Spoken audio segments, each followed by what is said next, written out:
Hey everyone, आज है 1 सितंबर 2023। आज से हम एक न्यू चीज़ की शुरुआत कर रहे हैं कि हम डेली बेसिस पे क्या करेंगे, इंग्लिश के 10 वोकैब करेंगे और 10 इडियम एंड फ्रेजेस करेंगे। अभी के लिए इतना ही करेंगे। आगे चल के 5 error, different type of error, ठीक है, वो भी हम करना डेली बेसिस पे चालू करेंगे। तो आप इसके लिए रजिस्टर का यूज़ कर सकते हो या फिर आप इस मेरे जैसे ही ऑनलाइन नोट्स का यूज़ कर सकते हो। ये एवर नोट एप्लीकेशन है, राइट। और मैं यहाँ पे नोट्स बनाता हूँ, जैसे कि फॉर एग्जांपल कहीं पे मैंने मॉक वॉक दिया तो वहाँ से मैंने इसको कॉपी पेस्ट कर दिया, इसमें और स्टोर करता हूँ। तो यहाँ पे जो भी आपके सामने क्वेश्चन आएंगे सारे के सारे PYQ है, मेरे द्वारा कुछ भी इसमें ऐड नहीं किया गया है, सब कुछ PYQ क्वेश्चन है। अब मेरे पास वो फालतू में मैं कंटेंट यहाँ पे नहीं बढ़ाता हूँ कि मैं लिख दूँ कब आया था कब नहीं, बट ये सारे PYQ क्वेश्चन है, ठीक है। तो आइए इसकी शुरुआत करते हैं हम। तो आपको डेली बेसिस पे ये करना है। अब देखो, आप डेली बेसिस पे भी इतना करोगे ना, और ये वीडियो भी बहुत ही शॉर्ट रखूंगा। आज तो थोड़ा मैं इंट्रो दे रहा हूँ, उस वजह से लंबा हो जा रहा, कल से बिल्कुल इंट्रो भी नहीं होगा इसके अंदर, तो बहुत शॉर्ट होगा। आप इंस्टेंट ऑफ रिवाइजिंग और not, you can watch this video as well. 2 से 3 मिनट के अंदर खत्म हो जाएगा डेली का वीडियो, तो फटाफट करेंगे। ओके, तो चलिए स्टार्ट करते हैं। देखो, पहला वर्ड है प्रिमिटिव।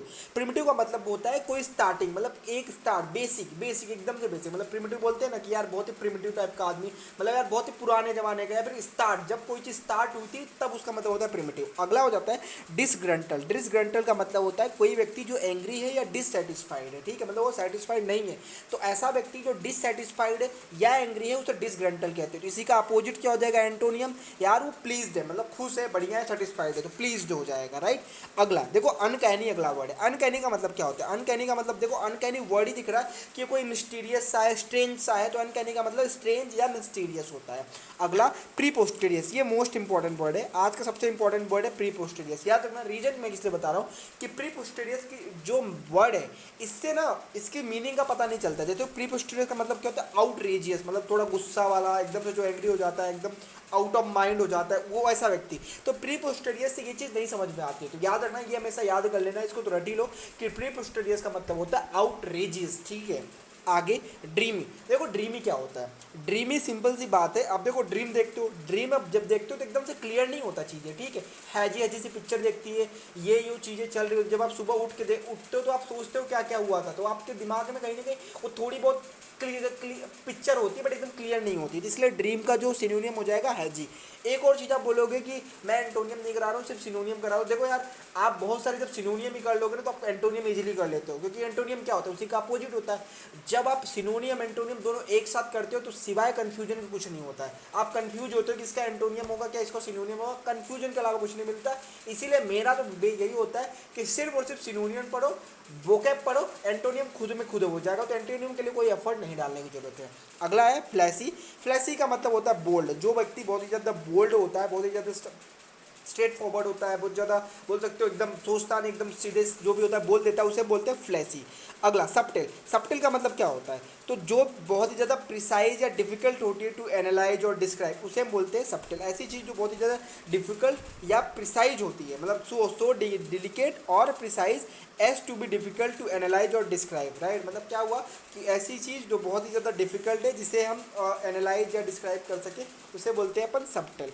अगला है हमारा एनग्राम। एनग्राम क्या होता है, देखो एनग्राम का मतलब ये बहुत इंपॉर्टेंट है, वन वर्ड सब्स्टिट्यूशन में बहुत ज़्यादा इंपॉर्टेंट है। देखो जैसे कि एग्जांपल देखो, मैंने आपको क्या बोला कि देखो, जैसे मैंने आपको दे दिया यहाँ पे वर्ड क्या, स्पर, ठीक है, स्पर। मैंने बोला आपको स्पर से कुछ वर्ड बनाना है, ठीक है, तो आपने बना दिया क्या, रास्प, ठीक है, रस्प, ठीक है। या फिर मैं ऐसा बोल सकता हूँ ये रस्प है, रस्प से आपको कोई वर्ड बनाने हैं, RASP। जैसे मैंने बोल दिया PPLEA, आप कोई वर्ड बनाओ, आप क्या बनाओगे, APPLE, एप्पल बना दिया। तो इस पर्टिकुलर प्रोसेस को क्या बोला जाता है, एनाग्राम। एनाग्राम इस पर्टिकुलर प्रोसेस को बोला जाता है। ओके, आगे देखते हैं इंटरमिनाइबल। इंटरमिनाइबल का मतलब होता है एंडलेस, किसी चीज़ का एंड नहीं, उसे बोलते हैं एंडले, इंटरमिनाइबल। और अगला और लास्ट है हमारा वर्ड एबीसीडेरियन। एबीसीडेरियन का मतलब होता है एलिमेंट्री या बिगिनर, ठीक है, एलिमेंट्री या बिगिनर। तो इसका देखो, हमने ऊपर एक देखा था प्रिमिटिव, तो प्रिमिटिव भी क्या हो जाएगा, सिनोनिम किसका, एबीसीडेरियन।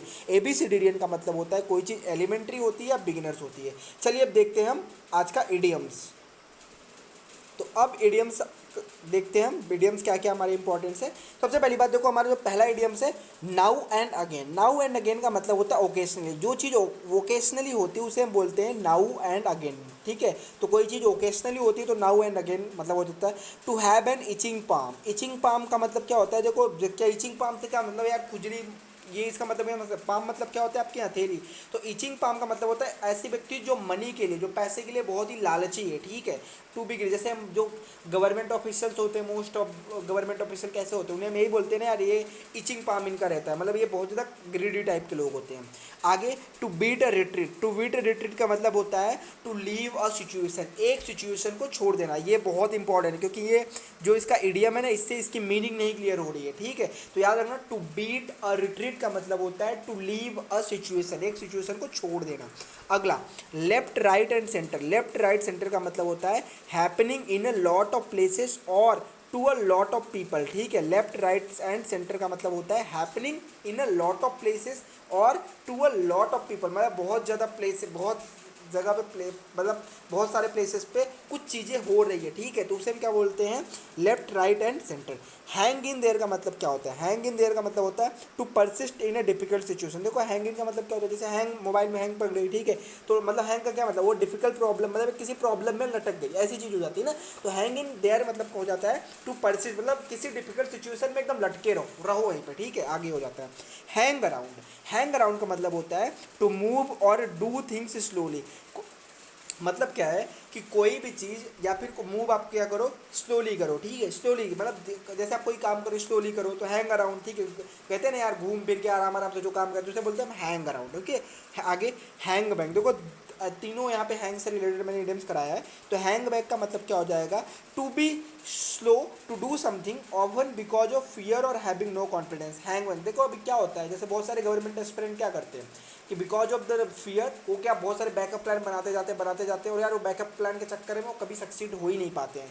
तो हैंग बैक का मतलब क्या हो जाता है, तो बहुत ज़्यादा स्लो होना, अपने आप पे कॉन्फिडेंस नहीं होना और हमेशा इसी वजह से उसी फियर में रहना कि होगा कि नहीं होगा, तो बहुत स्लो स्लो चीज़ें करना, ठीक है। ये चीज़ हो जाती है। अगला get a second band, get a second band का मतलब होता है to have a renewed energy, to have a renewed energy का मतलब होता है गेट अ सेकेंड बैंड। आगे to bell the cat, bell the cat का मतलब होता है टू फेस द रिस्क, मतलब रिस्क का सामना करना, टू बेल द कैट। आगे बैक अगेंस्ट द बॉल, ये हमारा 10वां एडियम्स है। बैक अगेंस्ट द बॉल का मतलब क्या होता है, मतलब यार बॉल के सामने, मतलब अपनी बैक कमर कर लेना। तो इसका मतलब क्या होता है, अब वहाँ से आप जा नहीं सकते, एकदम फंस चुके हो, तो क्या हुआ, difficult situation where escape is difficult, एकदम, है ना। तो ये चीज़ हो जाती है बैक अगेंस्ट द बॉल।